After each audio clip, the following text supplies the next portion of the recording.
વિદ્યાર્થી મિત્રો, છેલ્લે લાસ્ટમાં છે તે આપણે વેપારી બેંકના પ્રાથમિક કાર્યોનો અભ્યાસ કર્યો હતો. આજના વિડીયોની અંદર આપણે એ જ સવાલને છે તે આગળ વધારીએ છીએ, પરંતુ એમાં છે તે આપણા બીજા કાર્યો છે, એટલે કે વેપારી બેંકના ગૌણ કાર્યો. એટલે કે વેપારી બેંક પ્રાથમિક કાર્યો અથવા તો મુખ્ય કાર્યો સિવાય બાકીના બીજા પણ કાર્યો કરે છે, જેને ગૌણ કાર્યો તરીકે ઓળખવામાં આવે છે.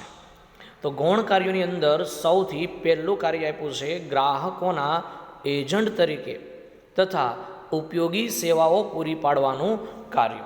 પહેલું કાર્ય છે તે વેપારી બેંકો કયું કરે છે? ગ્રાહકોના એજન્ટ તરીકે તથા ઉપયોગી સેવાઓ પૂરી પાડવાનું કાર્ય. સમજૂતી જોઈએ છે મિત્રો. બેંક તેના ગ્રાહકોને વિવિધ સેવાઓ પૂરી પાડે છે. બેંક છે એના ગ્રાહકોને જુદા જુદા પ્રકારની સેવાઓ પૂરી પાડે છે. કઈ કઈ સેવાઓ પૂરી પાડે છે તે આપણને અહીંયા કીધું છે મિત્રો. દાખલા તરીકે એકબીજાથી અજાણ્યા આયાતકારોને અને નિકાસકારોને શાખનું પ્રમાણપત્ર આપે છે.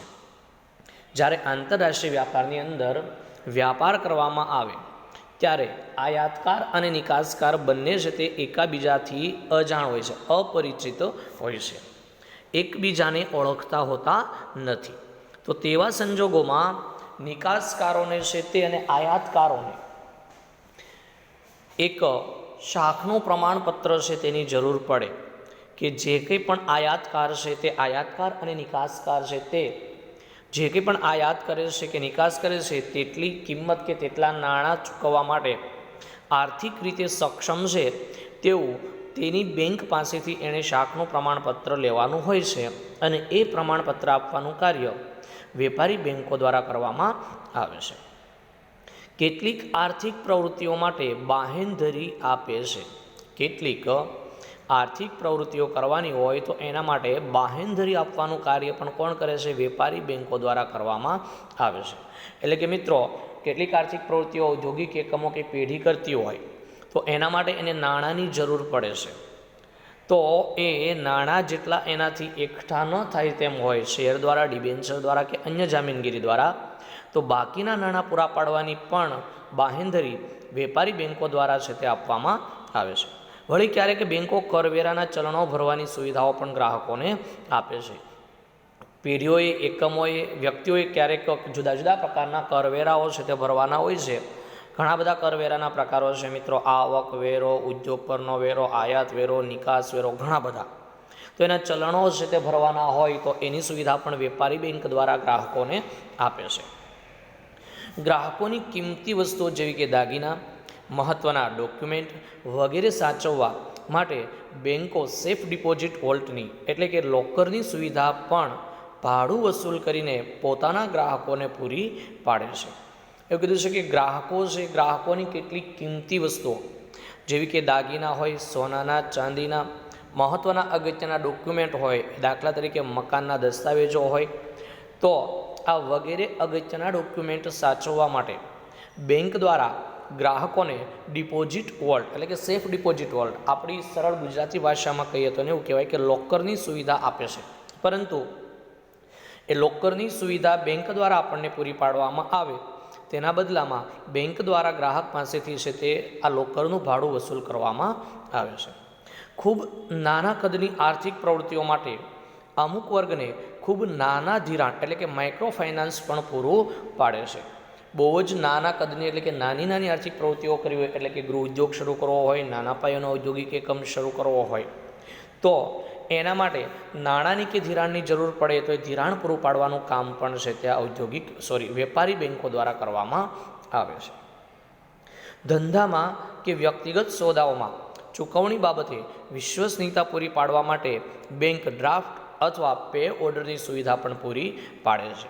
જ્યારે કોઈ પણ એક પેઢી બીજી પેઢી સાથે એ કોઈ ધંધાની છે તે ખરીદી અને વેચાણ સાથે સંબંધિત છે તે સોદાઓ થતા હોય તો એના સોદાઓ માટેનું જરૂરી પેમેન્ટ છે તે મળી રહેશે, એના માટેની વિશ્વસનીયતા પૂરી પાડવાનું કામ છે તે કોણ કરે છે? બેંક દ્વારા કરવામાં આવે છે. અને એના માટે છે તે બેંક જે છે એ કેટલીક સુવિધા આપે, દાખલા તરીકે બેંક છે તે ડ્રાફ્ટ આપે છે, અથવા એ સોદાઓ કરનાર બે વ્યક્તિઓ વચ્ચે કે ધંધાદારી પેઢીઓ વચ્ચે પે ઓર્ડરની સુવિધા પણ વેપારી બેંક દ્વારા છે તે ગ્રાહકોને પૂરું પાડવામાં આવે છે. તો આ મિત્રો વેપારી બેંકનું પહેલું ગૌણ કાર્ય હતું કે ગ્રાહકોના એજન્ટ તરીકેની ઉપયોગી સેવાઓ પૂરી પાડવાનું કાર્ય. બીજું કીધું છે મિત્રો, વેપારી બેંકનું બીજું ગૌણ કાર્ય છે બદલાતા સમય સાથે આધુનિક સેવાઓ પૂરી પાડવાનું કાર્ય. એટલે કે જેમ જેમ સમય બદલાતો જાય છે તેમ તેમ બેન્કિંગ દ્વારા અને વેપારી બેંકો દ્વારા જે સુવિધાઓ પૂરી પાડવામાં આવે છે તેમાં પણ ફેરફાર થતો જાય છે. એટલે કે આજની આધુનિક જમાના અને સમયની ડિમાન્ડને ધ્યાનમાં રાખીને વેપારી બેંકો દ્વારા પણ અલગ અલગ નવી નવી અત્યાધુનિક સુવિધાઓ પૂરી પાડવામાં આવી રહી છે, જેની આપણને ટૂંકમાં સમજૂતી અહીંયા આપવામાં આવી છે. જોઈએ છે મિત્રો સમજૂતી. બેંકોનો ખ્યાલ અને કાર્ય પદ્ધતિ સમય સાથે સતત બદલાતા રહે છે. એવું કીધું છે કે બેંકોનો ખ્યાલ એટલે કે બેંક કોને કહેવાય, બેંકોના કાર્યો એ ધીમે ધીમે જેમ જેમ સમય બદલાતો જાય છે તેમ તેમ તેમાં બદલાવ આવતો જાય છે. બેન્કિંગના કાર્યોમાં સતત નવીનીકરણ થતું રહે છે. મિત્રો બેન્કિંગની જૂની સિસ્ટમ કે જ્યારે એક સામાન્ય છે તે પુસ્તક એટલે કે ચોપડાઓની અંદર મોટા મોટા વ્યવહારો લખવામાં આવતા હતા, ત્યાંથી લઈ અને આધુનિક રીતે એની સમય પ્રમાણે જે કાર્યશૈલી છે તે બદલાઈ ગઈ છે. એટલે કે અત્યારે છે તે કોમ્પ્યુટરોની અંદર છે તે તમામ પ્રકારના વ્યવહારોની નોંધ રાખવામાં આવી રહી છે.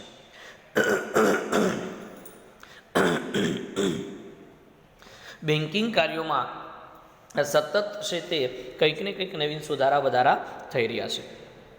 આજના સમયમાં ચલણ કે ચેક વાપર્યા વગર એક બેંકના ખાતામાંથી કોઈ અન્ય બેંકના ખાતામાં કે અન્ય ગ્રાહકના ખાતામાં મિનિટોમાં નાણાંની ઇલેક્ટ્રોનિક ટ્રાન્સફર માટે NEFT એટલે કે મિત્રો તમે આ ધોરણ 11માની અંદર BAમાં છે તે તમામ બાબતો મુદ્દાઓ ભણી ગયા છો. એટલે કે national electronic fund transfer, NEFT એટલે નેશનલ ઇલેક્ટ્રોનિક ફંડ ટ્રાન્સફર.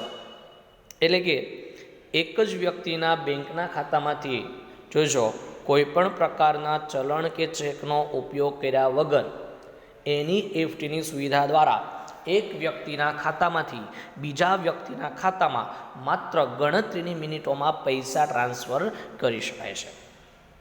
બીજું કીધું છે મિત્રો RTGS એટલે કે રિયલ ટાઈમ ગ્રોસ સેટલમેન્ટ. RTGSનું પૂરું નામ છે રિયલ ટાઈમ ગ્રોસ સેટલમેન્ટ વગેરે જેવી સુવિધાઓ પણ ઉપલબ્ધ કરાવાય છે. એટલે કે મિત્રો જે કંઈ પણ માત્ર ગણતરીની મિનિટોમાં જ RTGS દ્વારા પણ તમે અને હું એક ગ્રાહકના ખાતામાંથી ભારતના ગમે તે રાજ્ય કે ગમે તે પ્રદેશમાં રહેલા વ્યક્તિના બેંકના ખાતામાં RTGSની સુવિધા દ્વારા આપણે નાણાં છે તે ટ્રાન્સફર કરી શકીએ છીએ. અને આ બંને સુવિધાઓ કોર બેન્કિંગ એટલે કે centralize online real time exchange. Core બેન્કિંગનું પૂરું નામ છે મિત્રો centralize online real time exchange. એ કોર બેન્કિંગના લીધે NEFT અને RTGS દ્વારા નાણાં ટ્રાન્સફર કરવાનું શક્ય બને છે. આગળ છે મિત્રો વળી ઇન્ટરનેટ બેન્કિંગ તથા મોબાઈલ ફોનના બેન્કિંગ એપ દ્વારા ગ્રાહક પોતાના ખાતાની બધી વિગતો કોમ્પ્યુટર અથવા મોબાઈલ ફોન પર મેળવી શકે છે. એવું કીધું છે કે ઇન્ટરનેટ બેન્કિંગની સુવિધાને કારણે કોઈ પણ વ્યક્તિ મોબાઈલ ફોનની એપ્લિકેશનો એટલે કે બેન્કિંગની એપ આવે છે, જે જુદી જુદી બેન્કો છે, બેંક ઓફ બરોડા હોય, SBI બેંક હોય મિત્રો કે ખાનગી બેન્કો હોય, એ દરેક બેંકની એક ઇન્ટરનેટ બેન્કિંગ દ્વારા ઉપયોગ કરી શકાય તેવી એક એપ્લિકેશનો આવે છે. અને એનો ઉપયોગ કરીને આપણે કોઈ પણ વ્યક્તિના ખાતામાં નાણાં ટ્રાન્સફર કરી શકીએ છીએ. કોમ્પ્યુટરનો ઉપયોગ કરીને પણ મોકલી શકાય છે અને મોબાઈલ ફોનનો ઉપયોગ કરીને પણ મેળવી શકાય છે. એટલું જ નહીં, કોઈ પણ વ્યક્તિના બેંક એકાઉન્ટ ખાતાની માહિતી પણ આ એપ્લિકેશનો દ્વારા આપણે મેળવી શકીએ છીએ. આગળ કીધું છે વસ્તુઓની ખરીદી કરી શકે છે અને ટિકિટો પણ બુક કરી શકાય છે. મિત્રો તમને ખ્યાલ હશે કે હવે આ જુદા જુદા પ્રકારની ગૂગલ પે હોય, ભીમ એપ હોય, આ વગેરે જે એપ્લિકેશનો છે એના દ્વારા અને દરેક બેંકની પર્સનલ એપ્લિકેશન દ્વારા આપણે કોઈ પણ જગ્યાએથી વસ્તુઓ ખરીદી હોય તો ખરીદી શકીએ છીએ. મુસાફરી માટે કે ફરવા જવા માટે રેલવેની ટિકિટો બુક કરાવવાની હોય, એર ટિકિટો બુક કરાવવાની હોય કે બસ માટેની ટિકિટો બુક કરાવવાની હોય, સિનેમા હોલ માટેની ટિકિટો બુક કરાવવાની હોય તો એ ટિકિટો બુક કરાવી શકીએ છીએ. એનાથી આગળની સુવિધા કીધી છે મિત્રો, ડીમેટ ખાતાની સગવડ પણ પૂરી પાડે છે. હવે મિત્રો આ તમારે બીએની અંદર પણ આવી ગયું અને એસપીની અંદર પણ આવશે. તો સૌથી પહેલાં ડીમેટ ખાતું કહેવાય કોને? બરાબર છે મિત્રો. એટલે જોજો, ડીમેટ ખાતું એટલે શેર, ડિબેન્ચર, બોન્ડ, જામીનગીરીઓ વગેરેને ભૌતિક સ્વરૂપે ના સાચવવા પડે તે માટેનું ઇલેક્ટ્રોનિક ખાતું. એટલે મિત્રો ડીમેટ ખાતું એટલે એક પ્રકારનું ડિજિટલ બેન્કિંગની અંદર ખુલતું ખાતું. તમારે ને મારે અત્યાર સુધી શેર, બોન્ડ, ડિબેન્ચર વગેરેને છે તે ભૌતિક સ્વરૂપે આ જામીનગીરીઓ સાચવવી પડતી હતી. પરંતુ હવે જ્યારે તમારું મારું કે કોઈ પણ વ્યક્તિનું ડીમેટ એકાઉન્ટ એટલે કે ડીમેટ ખાતું ખુલે તો એની અંદર છે તે મિત્રો આવું કોઈ પણ પ્રકારનું છે તે સાચવવા ભૌતિક જામીનગીરી સાચવવી પડતી નથી. ડીમેટ ખાતાની અંદર આપણા તમામ જામીનગીરીઓને છે તે ઇલેક્ટ્રોનિક સ્વરૂપે સાચવવામાં આવે છે, એટલે કે એની નોંધ રાખવામાં આવે છે. જેથી આવું ખાતું ધરાવનારા લોકો પોતાના શેર, ડિબેન્ચર, બોન્ડ વગેરે ઇલેક્ટ્રોનિક સ્વરૂપે સાચવી શકે છે. એટલે કે મિત્રો તમે ને હું, તમારા ને મારા કોઈ પણ કંપની કે બેંકના શેર હોય, બોન્ડ હોય, ડિબેન્ચર હોય કે અન્ય કોઈ પણ પ્રકારની જામીનગીરી હોય એને આપણે ઇલેક્ટ્રોનિક સ્વરૂપે આપણા ડીમેટ ખાતાની અંદર છે તે સાચવી શકીએ છીએ. તો આ બે હતા મિત્રો છે તે આપણા બેંકના છે તે ગૌણ કાર્યો. એમાં પહેલું કાર્ય જે હતું તે હતું મિત્રો ગ્રાહકોના એજન્ટ તરીકે તથા ઉપયોગી સેવાઓ પૂરી પાડવાનું કાર્ય. વેપારી બેંકના ગૌણ કાર્યમાં પહેલું કાર્ય હતું ગ્રાહકોના એજન્ટ તરીકે તથા ઉપયોગી સેવાઓ પૂરી પાડવાનું કાર્ય. બીજું કાર્ય છે તે છે મિત્રો બદલાતા સમય સાથે આધુનિક સેવાઓ પૂરી પાડવાનું કાર્ય. તો આ બે કાર્યોની સાથે આપણો આખો એક સવાલ છે તે અહીંયા મિત્રો પૂરો થયો કે વેપારી બેંકોના પ્રાથમિક કાર્યો અને વેપારી બેંકોના ગૌણ કાર્યો. આગળનો સવાલ છે મિત્રો આપણો, ભારતમાં વેપારી બેંકોનું અસ્તિત્વ. આપણો જે હવેનો સવાલ છે તે મિત્રો, ભારતની અંદર કેટલા પ્રકારની અલગ અલગ વેપારી બેંકો જોવા મળે છે તેની હવે આપણને અહીંયા માહિતી આપવામાં આવી છે. ભારતમાં વેપારી બેંકો જાહેર તેમજ ખાનગી માલિકીની જોવા મળે છે. એટલે મિત્રો ભારતની અંદર બેંકો કેટલા પ્રકારની જોવા મળે છે? બે પ્રકારની જોવા મળે છે. કયા બે પ્રકારની? પહેલું એક જાહેર બેંક અને બીજું ખાનગી માલિકીની બેંકો. 1991ના આર્થિક પરિવર્તનો પછી ખાનગી ક્ષેત્રમાં આંતરરાષ્ટ્રીય બેંકોનો પ્રવેશ પણ થયો. 1991ના આર્થિક સુધારા થયા ત્યાં સુધી આપણા દેશની અંદર 1990 સુધી માત્ર સરકારી બેંકોનું જ અસ્તિત્વ હતું.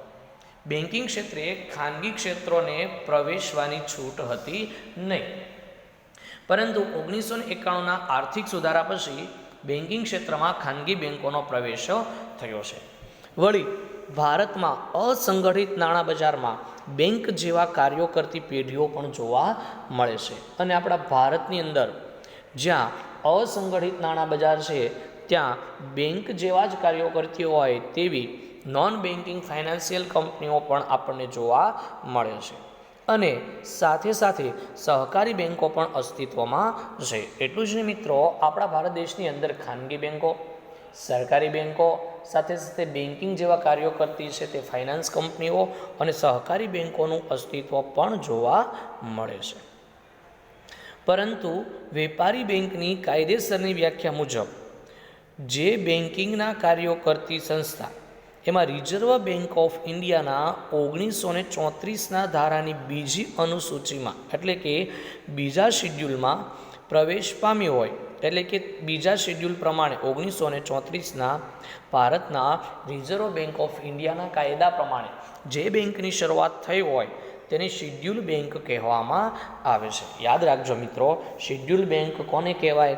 તો એક રીતે જોવા જઈએ તો આપણને શિડ્યુલ બેંકનો અર્થ આપેલો છે કે રિઝર્વ બેંક ઓફ ઇન્ડિયા એટલે કે આરબીઆઈના 1934ના કાયદાની અંદર બીજી અનુસૂચિમાં જે મુજબ નિર્દેશ કર્યો છે એ જ નીતિ નિયમો પ્રમાણે જે બેંકની સ્થાપના થઈ હોય તેવી તમામ બેંકોને છે તે કેવી બેંક કહેવાય?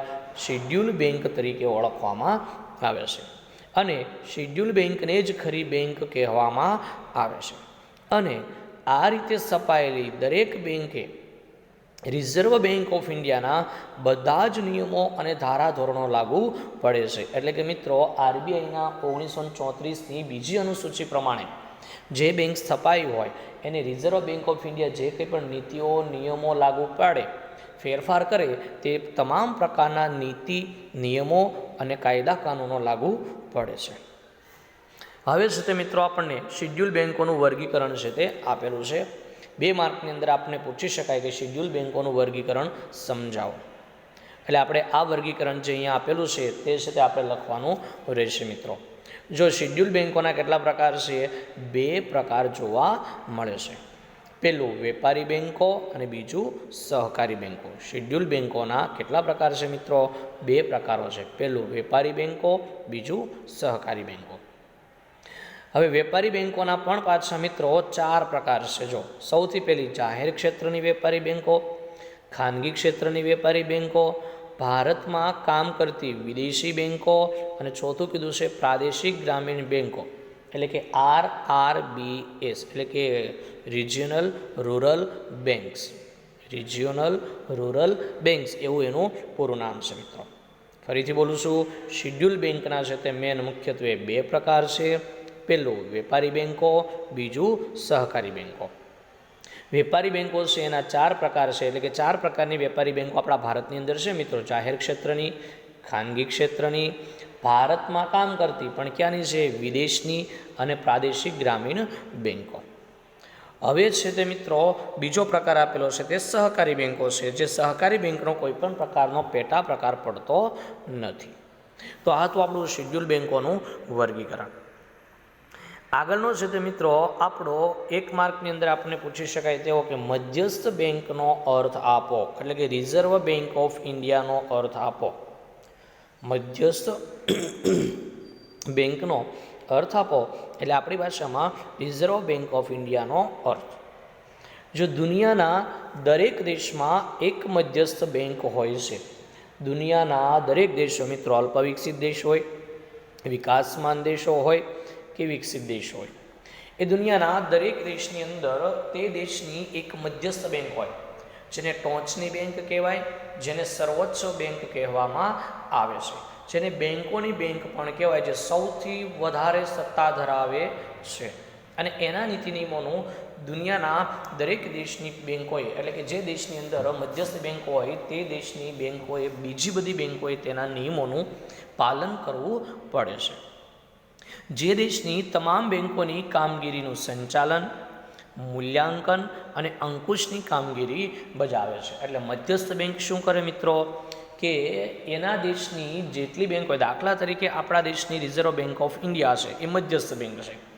તો એ મધ્યસ્થ બેંકનું કામ શું? તો કે આપણા ભારત દેશની અંદર જેટલી બેંકો છે એટલી તમામ બેંકો જે કંઈ પણ કામગીરી કરે છે એ કામગીરી પર અંકુશ રાખવાનો, સંચાલન પર અંકુશ રાખવાનો, સંચાલન છે એનું મૂલ્યાંકન કરવાનું કે કેવી રીતે કામ કરે છે, કેટલા પ્રમાણમાં કામ કરે છે, કેટલા સમયમાં કામ કરે છે, એની કામગીરી, આવક જાવક, થાપણ, નફો, લોન, તમામ પ્રકારની, અને અંકુશની કામગીરી પણ કરે છે. એટલે કે રિઝર્વ બેંક ઓફ ઇન્ડિયા એ પણ બાબતનો ખ્યાલ રાખે છે, બાકીની બેંકો પર એ પણ દેખરેખ રાખે છે કે કોઈ પણ બેંક ગમે તેટલું ધિરાણ કરી શકતી નથી, ગમે તેટલો વ્યાજનો દર વસૂલ કરી શકતી નથી.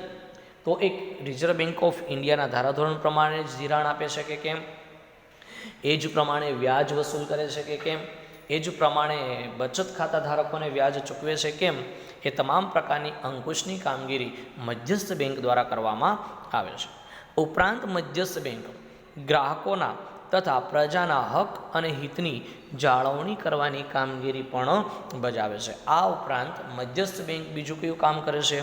જે ગ્રાહકો છે, એટલે કે બેંકના ખાતા ધારકો છે અને દેશના લોકો છે, એના જે હક છે તે અને એનું હિત, એટલે એનું કલ્યાણ થાય એવી કામગીરી પણ મધ્યસ્થ બેંક દ્વારા કરવામાં આવે છે. હવે મિત્રો આપણને મધ્યસ્થ બેંકનો અર્થ આપેલો છે. કે મધ્યસ્થ બેંક કોને કહેવાય? તો આરપી કેન્ટ નામના અર્થશાસ્ત્રી છે એના શબ્દોમાં આપણને બેંકની વ્યાખ્યા આપેલી છે. સૌથી પહેલાં છે તે આપણને ઉપર આપી છે ઇંગ્લિશની અંદર, તે જોઈ લઈએ છે. જો આરપી કેન્ટના મતે ડિફાઇન્સ અ સેન્ટ્રલ બેંક એજ, એટલે કે આરપી કેન્ટના શબ્દોમાં મધ્યસ્થ બેંક એટલે the institution charge with the responsibility of managing the expansion and contraction of the volume of money in the interest of the general public welfare. એટલે મિત્રો RP કેન્ટના મતે મધ્યસ્થ bank એને કહેવાય કે એવી સંસ્થા કે જે દેશના પ્રજાના સામાન્ય હિત માટે, દેશની પ્રજાના સામાન્ય હિત માટે અર્થતંત્રમાં નાણાંના જથ્થાના એટલે કે નાણાંના પ્રમાણના વિસ્તરણ અને સંકોચનની જવાબદારી સોંપવામાં આવી હોય.